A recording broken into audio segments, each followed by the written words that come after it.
to Mother's... No, it should be mine.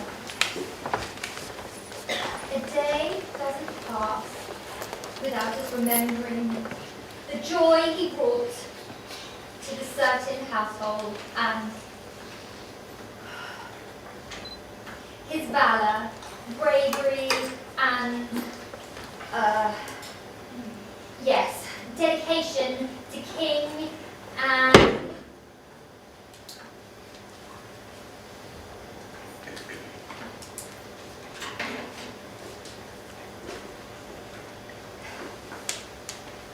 Friday, 21st of June, 1918. Dear Mrs. Wills, I trust this letter finds you in good health. Thank you for your kind words last year. A heavy burden has hung over the household since George was taken from us 4 years ago, and it is only now, with brighter news from the front, that God rewards me with the strength to write back to you. On Sunday, 28th of July 1918, the families of Weybridge's fallen will gather in St James's Church for the annual Grand Memorial Service. I know George would want you to be there and to see his name in gold leaf upon the parish's roll of honour. And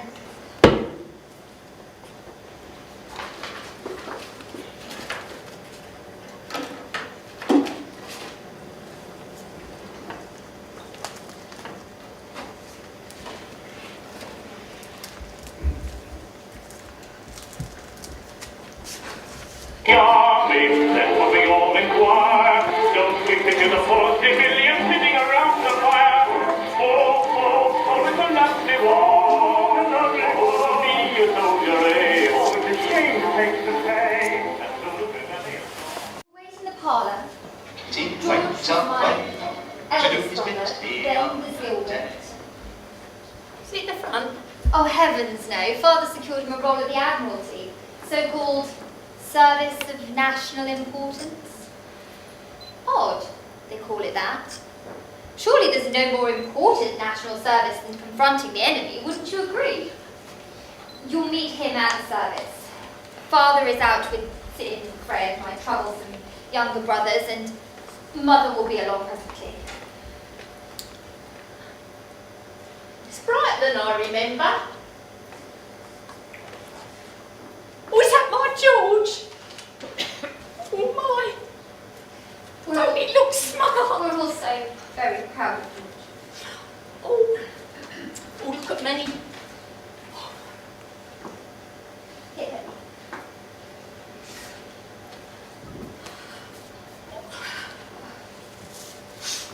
Oh, it's so silly.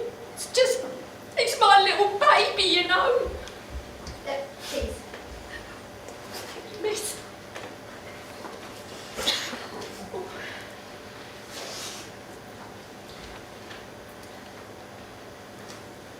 God bless you, Mother.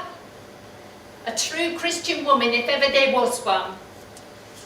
She was so pretty. Soft hands the likes I'd never seen before. My boy was going to have such a wonderful life. Until, well, you know. Quite.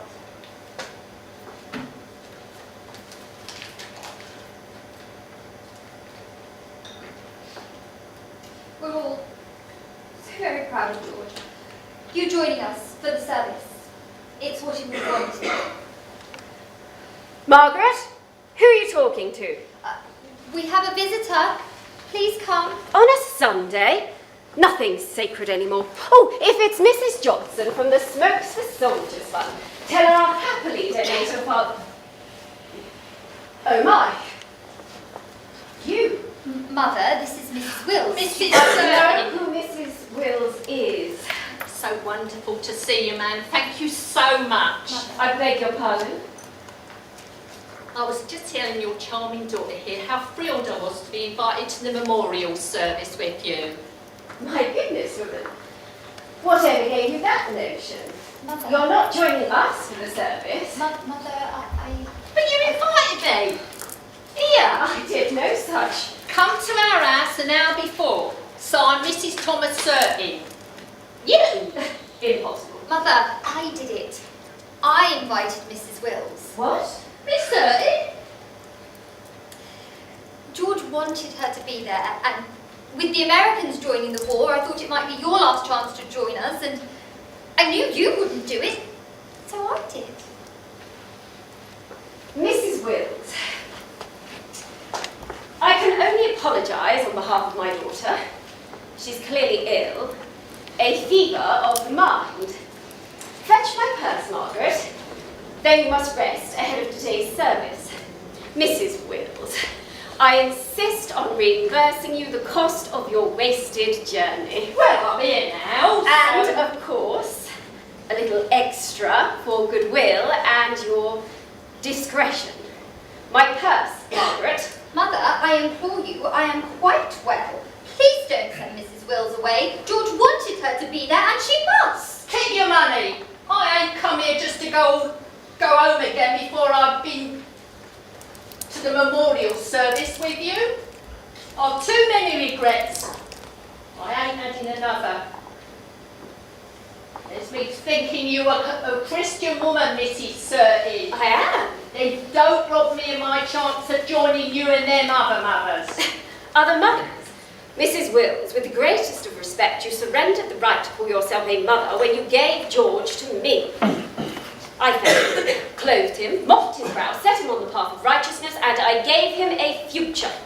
Whereas you only ever gave him away. You are my baby. He was my son!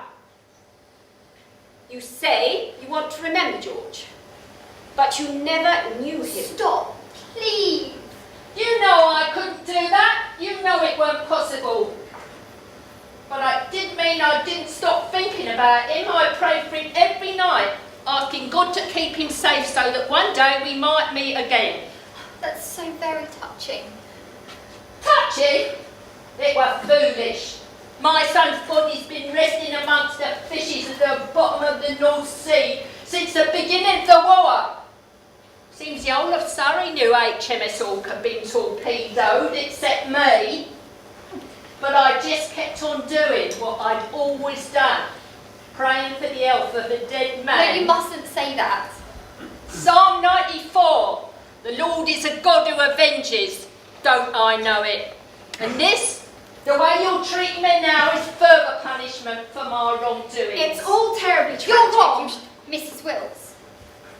God gave me the courage to write to you. God brought you here today to be closer to George. He knew my mother couldn't do it. We, George and I, we talked so much about you. You did? Cross my heart. If there had been a way, he would have tracked you down himself. But I know he wanted you to see the role of honour and to be proud of the life that you brought into this world. Margaret! I can't imagine what you went through to bring George into the world back then, especially knowing you'd never be allowed to keep him. Enough! You acted with honour and integrity. Many women in your position would not have done. And then you gave George to mother and father. And you gave me the best brother anyone could have, so thank you. God wouldn't punish you for that. Oh, thank you, Miss. Margaret Frances Surtees. Reverend Buller is permitted to interpret the Lord's actions. You are not. You do it. It's God's will. That's your answer to everything. That's not the same. I've heard you. In church, when Sid and Fred asked why the list of the fallen seemed to grow each week, or why their friend coughed one day and died the next, or why we are still at war with Germany, even though God is supposed to be on our side, or why George didn't come home to us like he promised he would. You just say the same thing. It's God's will. God's will. Margaret, look how you have upset my daughter by coming here. My offer stands. Go now without any more fuss. Mrs. Surtees, you lost George once. I lost him twice. Your letter, Margaret's letter, well, it's fired me up. So let me be clear. I'm not going until I've done what I've been invited here to do. I want to experience what you've had the privilege of feeling all these years. So, I'm going to stand with the other mothers in our grief We're going to sing and give praise to the Lord for our sons. You would do that to me? In my church, after everything that I have done for you? Look at me skin and me hands. War's done this. Yours are as soft as the day they first held George. Dan's the same too. But change is coming, Mrs. Surtee, mark my words. Working folk like us, we've woken up. We've seen that we're just as important to winning this war as people with big houses and fancy clothes. The shells I make are more powerful than you can imagine. We're born fighters, us Willses. George was a fighter, you can see it in his eyes. So, the question is, do we go together? The prospect of being seen with you in my church is... The vicar doesn't know you. Anyone asks, I'll proudly tell them I'm Florence Ada Wills. Then I'll take them by the hand and I'll lead them to the roll of honour and I'll say, look up there. That's my boy, that is, first class stoker, George Wills. Wills, mind you, not certain. Then they'll definitely know who I am. Get out of my home.